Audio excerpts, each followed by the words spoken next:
అయోధ్య విరాళాల వ్యవహారంపై సిపిఐ జాతీయ కార్యదర్శి రామకృష్ణ తీవ్రమైన వ్యాఖ్యలు చేశారు. విరాళాల చోరీకి పాల్పడిన దోషులను కాపాడుతున్నారని ఆరోపించిన ఆయన ఈ అంశంపై సుప్రీంకోర్టు సిట్టింగ్ జడ్జితో న్యాయ విచారణ జరిపించాల్సిందిగా డిమాండ్ చేశారు. అయోధ్యలో జరుగుతున్న పరిణామాలపై ప్రధాని మోదీ ఎందుకు స్పందించడం లేదని ప్రశ్నించారు. గత 12 ఏళ్లలో ప్రధాని విదేశీ పర్యటనలకు అయిన ఖర్చులపై కేంద్రం ఒక శ్వేతపత్రాన్ని విడుదల చేయాల్సిందిగా డిమాండ్ చేశారు. ఏపీలో యూట్యూబర్ ప్రశ్న రావణ్పై యూఏపీఏ చట్టం కింద కేసులు నమోదు చేయడాన్ని రామకృష్ణ తప్పుపట్టారు. యూఏపీఏ చట్టం రద్దు చేయాలని దేశవ్యాప్తంగా ఆందోళనలు జరుగుతున్న ఇదే సమయంలో అదే చట్టం కింద కేసులు పెట్టడం ఏంటి అంటూ హితవు పలికారు. అయితే ప్రశ్న రావణ్ చేసిన వ్యాఖ్యలను తాము సమర్థించడం లేదని కూడా స్పష్టం చేశారు.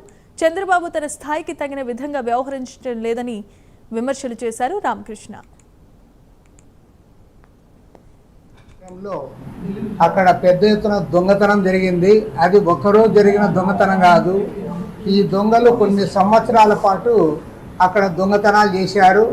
వాటిపైన ఇవాళ అటు రాష్ట్రంలో ఉన్న బీజేపీ ప్రభుత్వము, కేంద్రంలో అధికారంలో ఎన్డీఏ ప్రభుత్వం, రెండు ప్రభుత్వాలు కూడా ఒక రకంగా చెప్పాలంటే దోషులను రక్షించడానికి ప్రయత్నం చేస్తూ ఉన్నారు.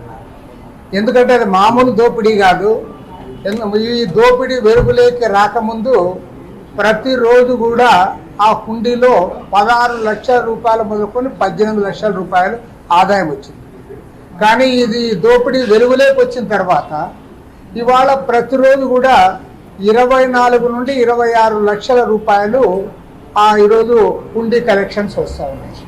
దీన్ని బట్టి ఏమంటే ఎవ్రీ డే 8 నుండి 10 లక్షల రూపాయలు కాజేశారు. ఆ కాజేసిన వాళ్ళు 8 మందే కాదు. ఇవాళ చిన్న చేపలు, ఇవన్నీ పెద్ద చేపలు ఉన్నాయి, తిమింగలాలు ఉన్నాయి. వాళ్ళందరినీ కూడా వదిలిపెట్టి ఇవాళ కొద్ది మందిని మాత్రం అరెస్ట్ చేశాం, సీరియస్గా మేము యాక్షన్ తీసుకుంటామంటే ఇవాళ ప్రజలు నమ్మడానికి సిద్ధంగా లేరు. అసలు ఆ యూట్యూబరు అతను ఏం మాట్లాడినాడు ఎవరు పెద్దగా చూడాలా?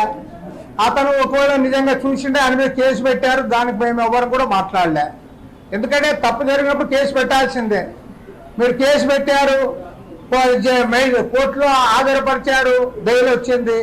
మళ్ళీ కోర్టులో ఆధారపరిచారు, మళ్ళీ బెయిల్ వచ్చింది. 3వ వచ్చింది, 4వ వచ్చింది. 4 సార్లు కోర్టు బెయిల్ ఇచ్చిన తర్వాత మీకు ఆయన దేశద్రోహం కనపడింది. ఇవాళ ఉపా చట్టం కింద ఆయనపైన కేసు పెడతా ఉన్నారంటే ఇంతకంటే సిగ్గు చేయడైన విషయం మీకు ఇంకొకటి ఉందా అని నేను అడుగుతా ఉన్నా.